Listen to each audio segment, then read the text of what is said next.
Bismillahirrahmanirrahim. Assalamualaikum warahmatullahi wabarakatuh. Alhamdulillahirrabbilalamin. Pada kesempatan kali ini, kami dari kelompok 7 akan mempresentasikan makalah yang berjudul Penerapan Pembelajaran Al-Quran dengan Metode Qiraati. Langsung saja materi yang pertama, yaitu pengertian metode qiraati. Metode secara etimologi adalah istilah yang berasal dari bahasa Yunani, metodos. Kata ini terdiri dari dua suku kata, yaitu meta yang artinya melalui atau melewati, dan hodos yang berarti jalan atau cara. Jadi, metode adalah suatu jalan yang dilalui untuk mencapai tujuan. Adapun menurut istilah, menurut Abu Bakar Muhammad, metode adalah jalan atau cara yang ditempuh oleh seorang guru untuk menyampaikan materi pelajaran kepada murid. Qiraati adalah salah satu metode pembelajaran Al-Quran yang praktis dan mulai dikenal dan dipopulerkan oleh Mbah Dahlan Salim Zarkashi pada tahun 1963 di Semarang. Pada awalnya terdapat 10 jilid, kemudian diringkas menjadi 6 jilid untuk usia TK, 4 jilid untuk SD, 3 jilid untuk SMP dan SMA, dan 2 jilid untuk usia mahasantri. Selain itu, ada buku untuk mempelajari gharib dan tajwid apabila santri sudah hatam tingkat dasar. Metode qiraati adalah suatu metode membaca Al-Quran yang langsung memasukkan dan mempraktekkan bacaan tartil sesuai dengan kaidah ilmu tajwid. Dari pengertian tersebut dapat diketahui bahwa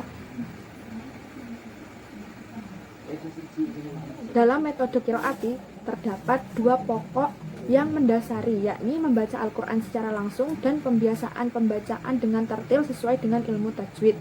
Membaca Al-Quran secara langsung maksudnya adalah dalam pembacaan jilid ataupun Al-Quran tidak dengan cara mengejah, akan tetapi dalam pembacaannya harus secara langsung. Baik, di sini saya akan melanjutkan presentasi dari pemateri pertama, yaitu tentang sejarah metode qiraati. Metode qiraati disusun oleh Ustadz Haji Dahlan Salim Zarkashi pada tahun 1986, bertepatan pada tanggal 1 Juli.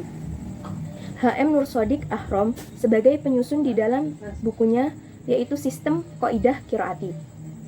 Sejarah penulisan dan penyusunan metode qiraati membutuhkan perjalanan waktu yang cukup lama dengan usaha, penelitian, pengamatan, dan uji coba selama bertahun-tahun.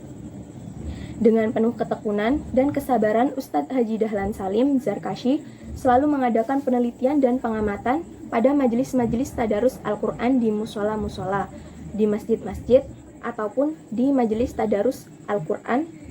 Dari hasil pengamatan dan penelitian ini, beliau mendapat masukan-masukan dalam penyusunan qiraati, di mana hal-hal yang perlu dan penting diketahui dan dipelajari oleh anak didik beliau tulis beserta contoh-contohnya yang kemudian diuji cobakan kepada mereka.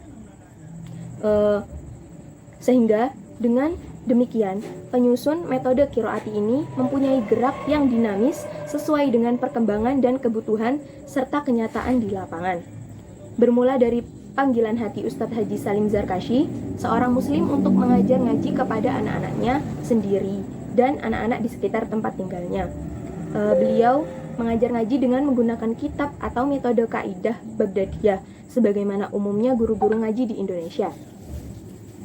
Namun, ternyata dalam mengajar dengan kitab turutan ini, beliau merasa cenderung sekedar menghafal dan tidak memahami masing-masing huruf, sehingga anak-anak tidak mampu membaca mandiri, tetapi selalu dituntun dalam membaca Al-Quran.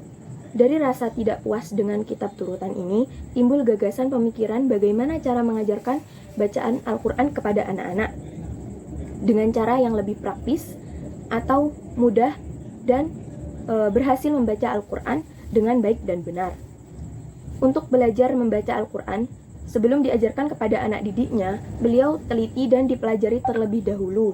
Ternyata, tidak ada satupun buku yang berkenan di hati beliau, karena dalam buku-buku tersebut hanya diajarkan sekedar dapat membaca huruf-huruf Al-Quran dan tidak akan dapat menghasilkan anak dapat membaca Al-Quran dengan baik dan benar. Oleh karena itu, tercetuslah suatu gagasan untuk menyusun dan menulis sendiri metode pengajaran ilmu baca Al-Quran yang berbeda dengan metode-metode yang sudah pernah digunakan atau diajarkan. Dalam mengajarkan metode qiraati, ada beberapa tingkatan, yaitu tingkatan dari jilid 1 sampai jilid 5, kemudian dilanjutkan dengan Al-Quran Juz 27, lalu kembali lagi mempelajari jilid 6, kemudian Al-Quran Juz 1 sampai 10, kemudian Gorib, dan tingkatan yang terakhir yaitu Tajwid. Telah dipaparkan oleh kawan-kawan saya tadi, yaitu tentang pengertian, sejarah, dan penerapan metode qiraati sendiri. Metode qiraati sendiri memiliki kekurangan dan kelebihan. Cukup banyak kelebihan dari metode ini, yaitu praktis, mudah dipahami dan dilaksanakan oleh peserta didik. Peserta didik aktif dalam belajar membaca, guru hanya menjelaskan pokok pembelajaran dan memberi contoh bacaan. Peserta didik tidak merasa terbebani, materi diberikan secara bertahap, dari kata-kata yang mudah sampai ke sederhana. Efektif sekali baca dan tartil dengan ilmu tajwidnya. Peserta didik menguasai bacaan-bacaan Gorib dalam Al-Quran secara baik. Peserta didik menguasai ilmu tajwid dengan praktis dan mudah. Dalam waktu relatif tidak lama, peserta didik mampu membaca Al-Quran dengan fasih dan tartil. Peserta didik walaupun belum mengenal tajwid tetapi sudah bisa membaca Al-Quran secara tajwid. Dan untuk kelemahannya sendiri, yaitu peserta didik tidak bisa membaca dengan mengeja. Peserta didik kurang menguasai huruf hijaiyah secara urut dan lengkap. Bagi anak-anak yang tidak aktif akan semakin tertinggal. Itu tadi pemaparan saya dengan kawan-kawan saya. Jika ada kesalahan, kekurangan, atau salah kata, mohon dimaklumin dan dimaafkan. Wassalamualaikum warahmatullahi wabarakatuh.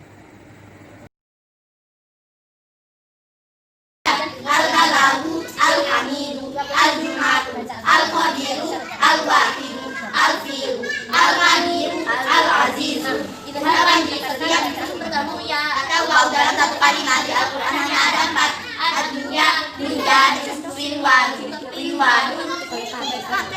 Contoh ad-dunya, hukum roh